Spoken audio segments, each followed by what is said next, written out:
आज मेरे भैया वही बेटा जो है आज चार चार वेश्याओं को रखता है, मदरा पी करके जाता है। इसकी मैया भी मर गई दुख के कारण, और जब मैया भी मर गई तो एक दिन की बात थी कि वेश्याओं के पास बहुत ढेर सारा धन इकट्ठा कर दिया, और जब धन इकट्ठा कर दिया तो एक दिन की बात थी, वेश्याओं ने देखा कि अरे ये तो चोर है, ये तो चोर है, और किसी राजा की यदि चोरी करेगा तो ये तो पकड़ा जाएगा और मारा जाएगा, इसके साथ में हम और तुम भी मारे जाए, क्यों ना आज इसको मार दें। अब वही धुंधकारी रात के समय आया, चार वेश्याओं ने बड़ी सेवा करी, नशा में था, और जब सेवा करी, एक पैर दबा रही है, एक हाथ दबा रही है, जैसी सो गया तो दो वेश्याएं गई मोटी सी लाठी लेकर के आई। पहले तो पैरों को नीचे चारपाई से बांध दिया, दोनों हाथों को बांध दिया, वेश्या आई मोटी सी लाठी लेकर के गर्दन पर रख दी, दो वेश्या इधर खड़ी हो गई, दो वेश्या इधर खड़ी हो गई। लेकिन इससे पहले जब गौकड़ बेटा ने देखा कि हमारा भैया अत्याचार कर रहा है, तो गौकड़ बेटा भी भगवान का भजन करने चले गए परीक्षित महाराज। उसके बाद जब ये इसके प्राण नहीं निकले, लेकिन जो पापी होता है ना, अत्याचारी है, जो माता पिता का दिल दुखाता है, उसकी साधारण मौत भी नहीं होती है, ध्यान रखना। जब गर्दन दबाने लगी फिर भी प्राण नहीं निकले, और जब प्राण नहीं निकले तो देखा सामने अग्नि जल रही है। तप्ता रस मोहाशय तन्मुखे बिच छिपो, अग्नि ज्वालाते दुखेन व्याकुलम निधनम गता।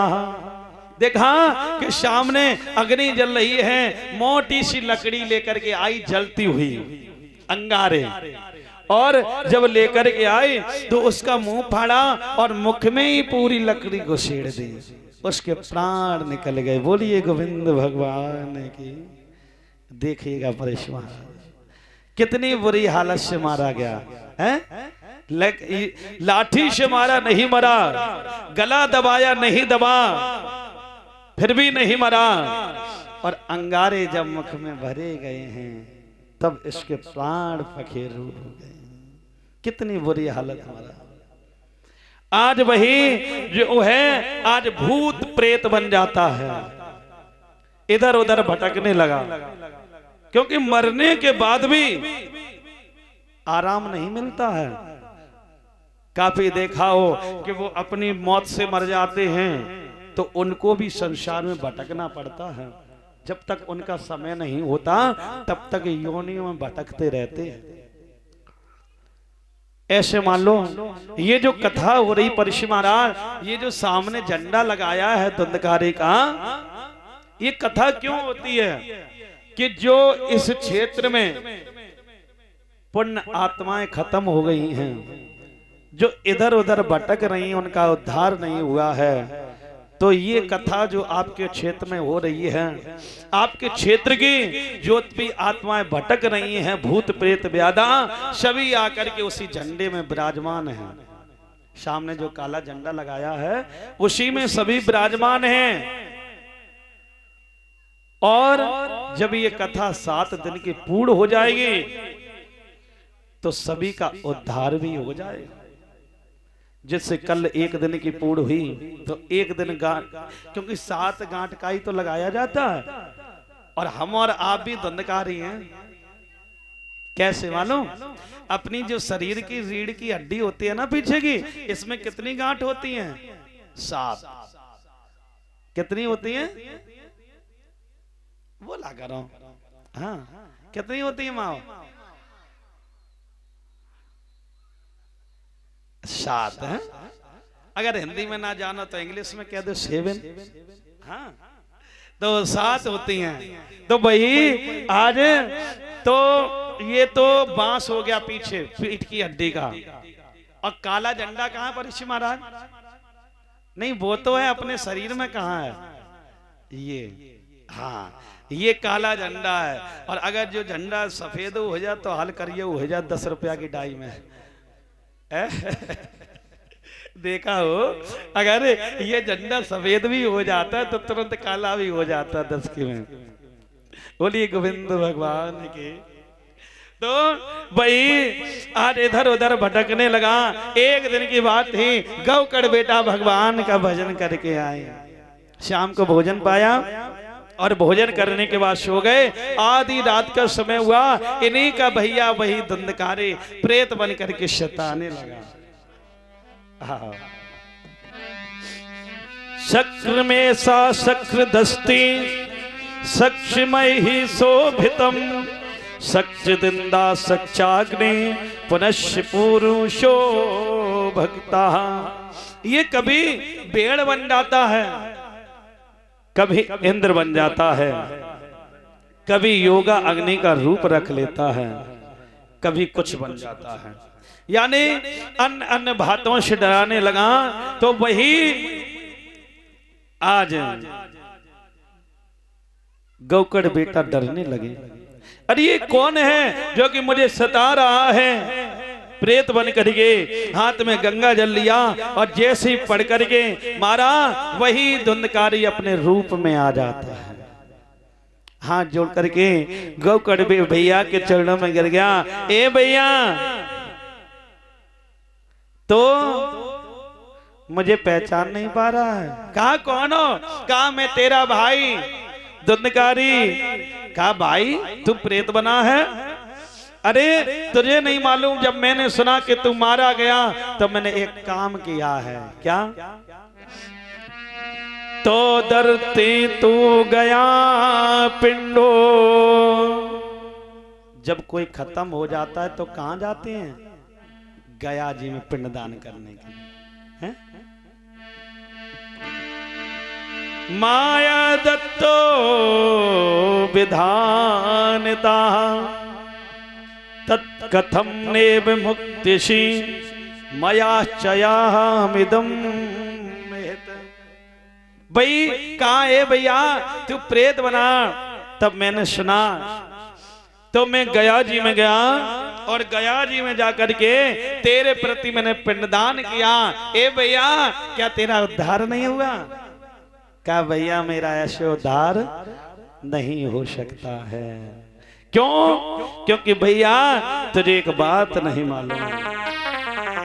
बोले कि मेरे इन घोरे कुकर्मों को। ए भैया तू कह रहा है ना कि पिंडदान करके उद्धार नहीं हुआ। भैया मैं बताऊं तुझे कि मेरा उद्धार क्यों नहीं हुआ है। और एकदम से रो करके बोले हैं भैया कि मेरे उन घोरे कुकर्मों को और हर सकते हैं व्रतदान नहीं।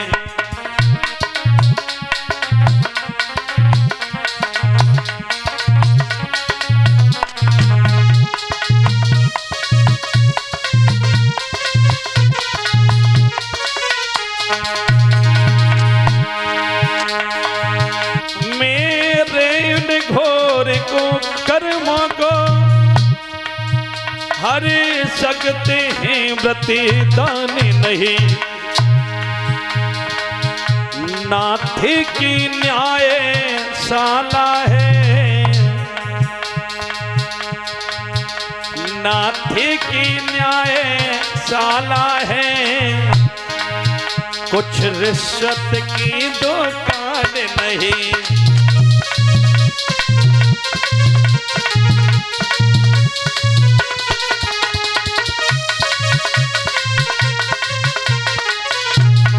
भैया मेरा ऐसे उद्धार नहीं होगा क्योंकि सुनिए, मैंने परिवार विनाश किया, अब तुम उद्धार करो भैया। भैया का भैया डूब रहा, भैया का भैया डूब रहा, यह नैया पार करो भैया।